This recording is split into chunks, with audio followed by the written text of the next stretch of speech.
அனைவருக்கும் வணக்கம். நீங்கள் நம்ம சேனலுக்கு புதுசுன்னா பக்கத்தில் இருக்கிற பெல் பட்டன் அமைத்தி சப்ஸ்கிரைப் பண்ணிக்கோங்க. தொடர்ந்து எல்லா வீடியோக்களையும் நீங்கள் பார்க்கலாம்.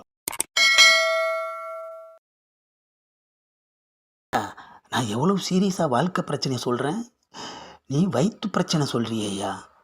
வாழ்கிறதே வயிற்றுக்காக தானே சேது. சீக்கிரம் வந்துடுறேன். நான் தோசை சாப்பிட்டுட்டு வர்றதுக்குள்ளே நீ ஆசைப்பட்ட பொண்ணு ஒன்றும் உன்னை விட்டு போயிட மாட்டா. ஆஹா, பொண்ணு பார்க்க வந்துட்டு தனியாக ஹாலில் உக்காந்துட்ருக்கமே ஐயா. உள்ளே போனவரையும் காணோம், வர்றேன்னு சொன்னவனையும் காணுமே ஐயா. தோசை ரொம்ப நல்லாவே இருந்தது, இந்தாங்க பில்லு. ஆஹா, இவ்வளோ நேரம் ஆகியும் இன்னும் காணும் ஐயா. ஆட்டோ சத்தம் கேட்குது, வந்துட்டான். ஏப்பா சீக்கிரம் வாப்பா, லேட் ஆச்சுன்னு ஃபீல் பண்ணாத சேது. எல்லாமே முடிஞ்சிடுச்சுன்னு நினச்சிக்கோ. என்னது எல்லாமே முடிஞ்சிடுச்சா? அதாவது கல்யாணமே முடிஞ்சிடுச்சுன்னு நினச்சிக்கோன்னு சொன்னேன். பொண்ணோட அப்பாவும் வந்துட்டார். சாரி சார், கொஞ்சம் லேட் ஆகிடுச்சு. மற்ற விஷயங்களை பேசுவோமே. இனிமே பேசுகிறதுக்கு எதுவுமே இல்லை கல்யாணம். அப்போன்னா ஸ்ட்ரைட்டாக கல்யாணத்தை பற்றியே பேசிடலாம்.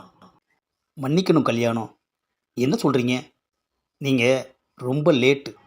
1 மணி நேரத்துக்கு முன்னாடியே வந்திருந்தா இவருக்கே என் பொண்ணை பேசி முடிச்சிருக்கலாம். 1 மணி நேரம் தானே லேட் ஆகிருக்கு, இப்போ பேசி முடிச்சிடுவோம். இல்லை கல்யாணம், 1 மணி நேர கேப்பில் முக்கியமான சொந்தக்காரர் ஒருத்தர் ஃபோன் பண்ணி பேசினார். அவர் சொன்ன மாப்பிள்ளைக்கே பொண்ணை கொடுக்கறதா முடிவு பண்ணிட்டோம். ஆஹா, 1 ஹவர் கேப்பில் எல்லாமே முடிஞ்சிடுச்சு ஐயா. எல்லாமே முடிஞ்சிடுச்சுன்னு நினச்சிக்க சொன்னானே ஐயா. அவன் சொன்ன மாதிரியே எல்லாமே முடிஞ்சிடுச்சு ஐயா. தப்பாக நினச்சிக்காதீங்க, சொந்தத்தில் கொடுக்கறது தான் நல்லதுன்னு என் ஒய்ஃபு சொன்னான். அதுக்கு என்னங்க, பரவாயில்ல. ஆஹா, பொண்ணு பார்க்க என்ன கூட்டிகிட்டு வந்து வச்சுக்கிட்டு பரவாயில்லன்னு நான் பேச வேண்டிய டைலாக்கு அவன் பேசுகிறானே ஐயா. இந்தாங்க காஃபி எடுத்துக்கோங்க. கொடுங்க கொடுங்க. ஹோட்டலில் சாப்பிட்ட நெய் தோசை ஒரு மாதிரியாக இருக்குது. இந்த காஃபி குடித்தா ஜீரணம் ஆகிடும். சேது, நீயும் காஃபி எடுத்துக்க. பொண்ணோட அப்பா சொன்னதை கேட்டு ஜீரணமே ஆகாமல் உக்காந்துருக்க இவனுக்கு நெய் தோசை சாப்பிட்டது ஜீரணம் ஆகலைன்னு காப்பியை வேற குடிக்கிறான் ஐயா. இவ்வளோ தூரம் நான் கஷ்டப்பட்டது இந்த காப்பியை குடிக்கிறதுக்கு தானா? கடைசி வரைக்கும் பொண்ணை கண்ணில் காட்டாமலே இங்கேயும் பொண்டாட்டியை விட்டு காப்பி கொடுக்குறான் ஐயா. ஏன் நமக்கு மட்டும் இப்படியெல்லாம் நடக்குது? என் பொண்ணோட கல்யாணத்துக்கு நீங்கள் 2 பேருமே அவசியம் வரணும்.